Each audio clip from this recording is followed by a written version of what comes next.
Hello दोस्तों, आपका स्वागत है मेरे चैनल पर। आज का व्लॉग बहुत खास है क्योंकि हम आए हैं भगवान श्री कृष्ण की जन्मभूमि मथुरा में।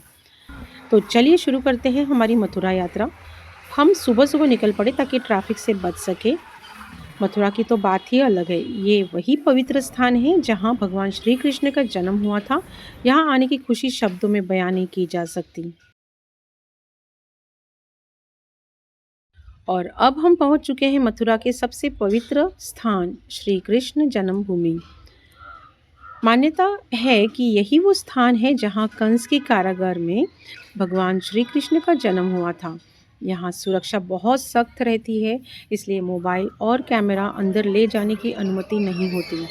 यहाँ का वातावरण बहुत ही शांत और आध्यात्मिक है। सच में यहाँ आकर मन को बहुत सुकून मिलता है।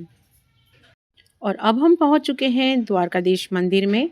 जैसे ही मंदिर के अंदर कदम रखा, मन अपने आप शांत हो गया।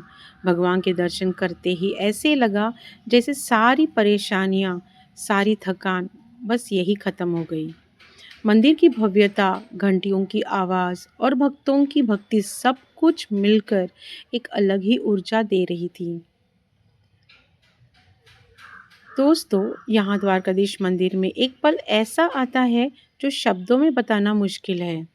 जब मंदिर के दरवाजे खुलते हैं ना, उस समय जो उत्साह, जो भावनाएं होती है, वो सच में रोंगटे खड़े कर देती है।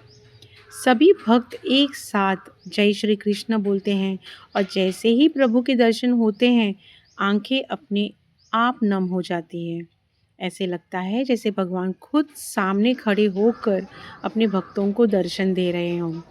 और फिर जब कुछ ही पलों बाद दरवाज़ा बंद होते हैं ना, तो दिल में हल्की सी खालीपन की भावना आ जाती है। मन कहता है, थोड़ी देर और रुक जाओ प्रभु। यही तो मथुरा की खास बात है।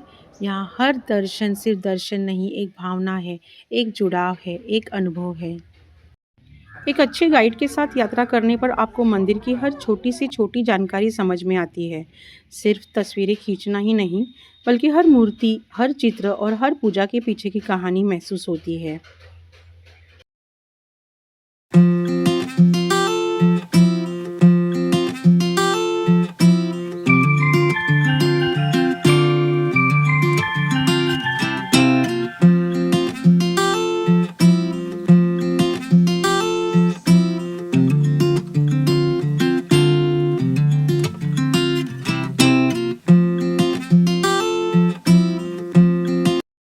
थोड़ा और आगे जाएंगे तो यहाँ पर धर्मराज और यमुना जी का भाई बहन मंदिर है। ये छोटा सा मंदिर बड़ा ही खास है। यहाँ केवल पूजा ही नहीं, बल्कि भाई बहन के रिश्ते की मनोभावनाएं और परंपराओं का अनुभव भी मिलता है। अगर आप मथुरा आते हो तो भूतेश्वर महादेव जी के मंदिर ज़रूर आना, नहीं तो ये यात्रा अधूरी मानी जाती है। ये मंदिर भगवान शिव को समर्पित है और यहाँ आकर मन और आत्मा दोनों को अद्भुत शांति मिलती है। नकारात्मक ऊर्जा दूर होती है और अंदर से हल्का महसूस होता है। यहाँ की प्रार्थना, घंटियों की आवाज़ और मंत्रों की गूंज दिल को अंदर तक छू जाती है। यह अनुभव से देखने या सुनने से नहीं, बल्कि यहाँ जाकर महसूस करने से ही आती है। मथुरा आए और भूतेश्वर मंदिर जाए, यह अनुभव आपको कहीं और नहीं मिलेगा। यहाँ हमने उमा शक्ति पीठ के भी दर्शन किए, वही पवित्र स्थान जहाँ देवी सती के केश गिरे थे। यहाँ आकर ऐसा लगता है जैसे हर सांस में देवी की शक्ति समा गई हो। यहाँ देवी को उमा या कात्यायनी के रूप में पूजा जाता है। भक्त मानते हैं कि देवी की शक्ति यहाँ सर्वत्र फैली हुई है। उसके बाद हम पोतरा कुंड गए। स्थानीय मान्यता है कि जब कृष्ण का जन्म हुआ, तब यहीं पर उनके छोटे कपड़े धोए जाते थे। पुराने समय में इसे पवित्र कुंड कहा जाता था। धीरे धीरे नाम बदलकर पोतरा कुंड हो गया। दोस्तों, अब हम पहुंच गए हैं विश्राम घाट पर, यमुना के किनारे, वो पवित्र स्थान जहां भगवान कृष्ण ने कंस का वध कर विश्राम किया था।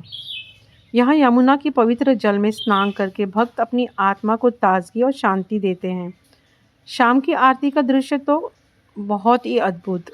जब दीपक यमुना में तैरते हैं ना, वो अनुभव दिल को अंदर से छू जाता है। मथुरा की यात्रा बिना यहाँ आए पूरी नहीं होती। हमने यहाँ बोट राइडिंग भी की। यहाँ यमुना नदी के किनारे बोट उपलब्ध होती हैं, जिनमें आप बैठकर धीरे-धीरे घाट और आसपास का दृश्य देख सकते हैं। ये सिर्फ मन को सुकून देने वाला अनुभव नहीं, बल्कि आप घाटों और नदी के दृश्य को करीब से महसूस कर सकते हैं। विश्राम घाट की वो नाव यात्रा एक छोटा-सा अनुभव था, लेकिन यादों और दिल में हमेशा के लिए बस गया। राधे राधे। फिर हम शाम को दोबारा कृष्ण जन्म स्थान पहुँचे। मंदिर दर्शन के बाद हम पास ही स्थित भोजनालय में गए और स्वादिष्ट भोजन का आनंद लिया। यहाँ का खाना न सिर्फ पेट को तृप्त करता है, बल्कि यात्रा के इस आध्यात्मिक अनुभव को और भी खास बनाता है।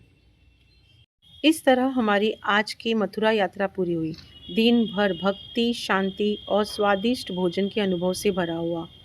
मथुरा की ये शाम सच में यादों में हमेशा के लिए बस गई। राधे राधे।